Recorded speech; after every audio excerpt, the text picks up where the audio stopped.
I just want to share just a few simple things as a gift, something that I keep practicing and keep learning about listening, about how we are present for each other in conversation, how we listen.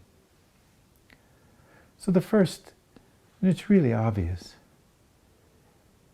pay attention to what someone's saying and wait till they finish.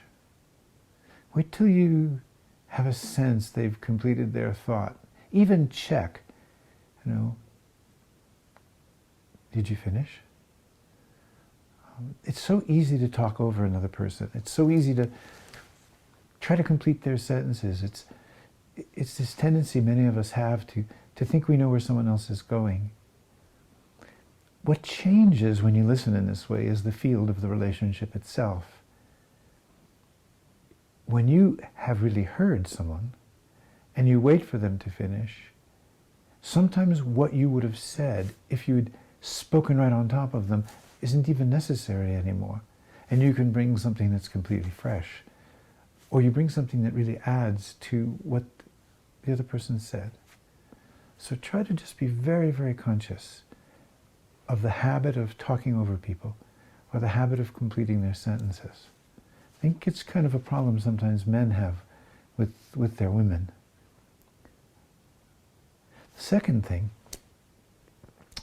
is when we're listening, from early childhood, we have listened to see whether or not what someone is saying is going to threaten us or be good for us. Are we going to be judged or in a negative sense or praised? See if you can shift your listening from agreement, the mode of, do I agree or do I not agree with what this person has said?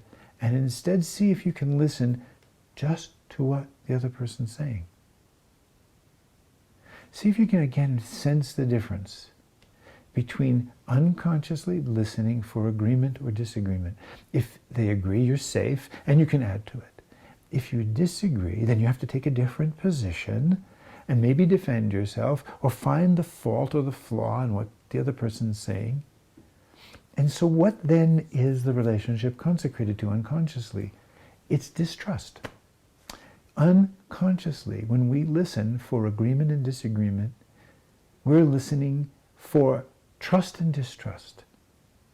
But it's trust and distrust of another, of a situation. It's not a deep sense of connection to yourself where you have trust intrinsically and independent of what someone else says. So this practice, see if you can be aware of whether you are listening in the mode of agreement or disagreement, and see if you can just put it aside. It really doesn't matter if you agree.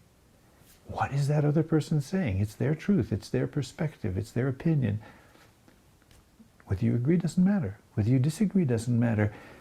If what you want is a relational field that starts to support a higher energy, a deeper sense of trust, a subtle process that arises really within us.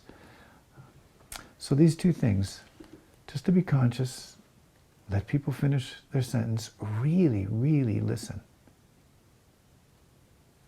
And don't listen through the filter of agreement, disagreement. It's an experiment. What very few of us realize is we are inventing the possibility of intimacy. We are inventing the possibility of relationship. There are no fixed rules. There never have been fixed rules.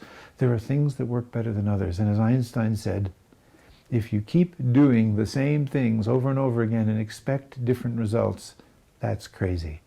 If we keep listening to others through the lens of agreement and disagreement and expect to have a real sense of trust, and almost an inexplicable sense of connection to grow in that relationship, it'll never happen.